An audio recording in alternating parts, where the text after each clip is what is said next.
السلام عليكم ورحمة الله وبركاته، أهلا بكم في فيديو جديد مع مطبخ مصر. اللهم صل وسلم وبارك على سيدنا محمد وعلى آله وصحبه أجمعين. النهاردة وعد هنعمل سمك السنجاري.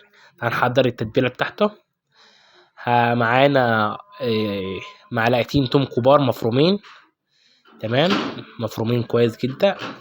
ومعانا 4 معالق زيت، هننزل 4 معالق زيت. ومعانا 4 معالق ليمون. ومعانا 4 معالق خل. ومعانا ملح وكمون وكزبرة. طبعا انت تتبيلة السمك ملح وكمون وكزبرة، مبنضيفلهاش اي حاجة اكتر من كده.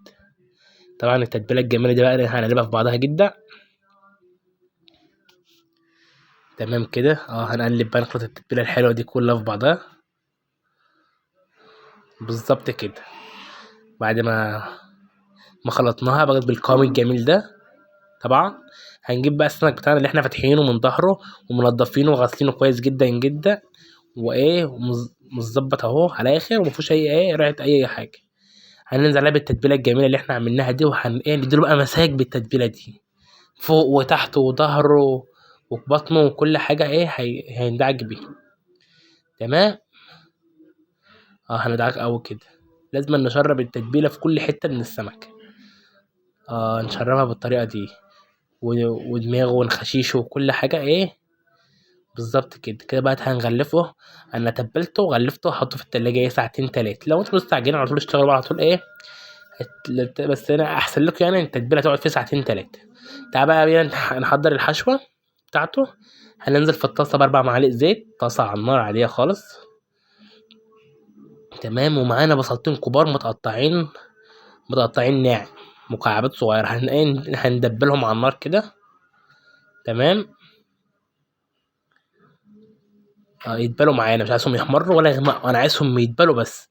البصل معانا يتبل مش اكتر من كده، لان هو لسه هيخش الفرن على السمك، لسه هيحمر وياخد كل اللي احنا عايزينه. احنا عايزينه في الطاسه مجرد انه يدبل بس، هيدبل بس في الطاسه مش اكتر، تمام. بالظبط يدبل كده، ونقلب فيه لغايه ما يدينا يدبل كده. وهنقول بقى مقطعين طماطميتين تانيين مكعبات، تمام. هننزل على بقى طماطميتين كبار متقطعين مكعبات، وهنقلبهم برضو مع بعض لغايه الطماطم ما تبدا تدبل. احنا عايزين الخضار ده كله يبدا يدبل بس مش اكتر، تمام كده. نقلب نقلب فيه لغايه ما يدبل بالظبط. معانا بقى فلفل الوان اخضر واصفر واحمر. لو ما عندكيش الاخضر بس، تمام، ممكن يمشي الوصفه دي عادي، بس هي الوصفه الاساسيه فيها اصفر واحمر. ما عندكيش الاخضر، ممكن عادي. البيت المصري ما بيقفش على حاجه ان شاء الله، ومش هنقف على حاجه يا رب، ويجعل ايامنا كلها خير وصحه وسعاده يا رب. هنبهر بقى الخضار بتاعنا بملح وكزبره وكمون، ملح وكزبره وكمون، ده بالظبط كده. نبدأ بقى نشوح الخضار كله لآخر تشويحة على خفيف، وبس كده يكون ده تشويحة الخضار اللي احنا عايزينها، تمام. بالظبط كده. شفت الخضار كله لونه زاهي، ما بضيعش لونه، ما بهرسوش، ما بضيعوش في التشويح، انا بس بدبله، تمام. معايا بقى هنا الصينيه اللي هدخل فيها السمك الفرن. ما بحط بقى الارضيه زي ما انت عايزه، بصل وطماطم ماشي، بس انا فضلت ان اكون بطاطس عشان بنفس الوقت تدينا تطعيمه، ان اغمس بيها بطاطس ومتطعمه من السمك تطعيمه حلوه قوي، تمام. وهرص البطاطس كلها في الصاج اللي هيخش الفرن، وهرش بقى على البطاطس دي شوية ملح وشوية كمون، بالظبط كده. هرصها كده واحدة في الحتة التانية، بس مش عايز بطاطس كتير، أنا عايز بطاطس بحس إن السمك ميلزقش في الصينية، مش أكتر من كده، تمام. بالظبط كده. هرش بقى شوية ملح وشوية كمون على البطاطس الجميلة دي. أيوه بالظبط كده. وهرص بقى السمك بتاعي، هطلع بقى السمك بتاعي وأرصه بقى. السمك متتبل تتبيلة جدا، ومن كتر التتبل ريحته كانت في منتهى الجمال وهو ني بصراحة. هنرص بقى السمك بتاعنا في الصينية عادي على البطاطس، تمام. أيوه بالطريقة دي. هنحط في بعده كده السمك، ونرص. أيوه طبعًا.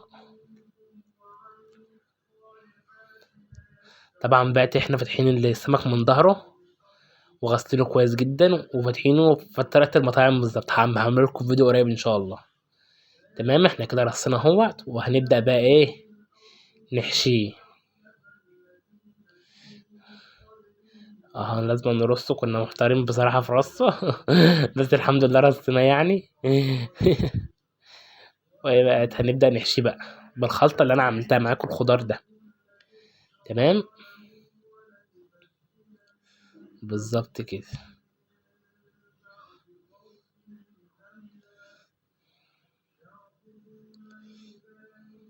آه. كده بعد ما حشيت السمك بصراحة طلع في منتهى الجمال، يتاكل وهو ني. تسلم ايديكم يا رب على كل حاجة تعملوها. بالضبط كده. طبعًا بقى معايا طبعًا ليمون، شرايح ليمون برضه في الوش، تدّيني شكل حلو وتيست حلو في نفس الوقت، وأدخّل الفرن. هياخد قد إيه معايا في الفرن؟ هياخد معايا من 10 ل15 دقيقة. هاحط نُص كوباية مَيّة في قعرية الصينية عشان خاطر البطاطساية تستوي، ويقعد معايا من 10 ل15 دقيقة في الفرن بالضبط، وأطلّع السمك وألف هنا وشفا على قلوبكم يا رب. ده شكل السمك ده شكل السمك النهائي، كان مستوي جدًا وكان جميل جدًا، وجرّبوه وقولوا لي في الكومنتات. السلام عليكم، أسيبكم على خير وأشوفكم على خير، والسلام عليكم ورحمة الله وبركاته.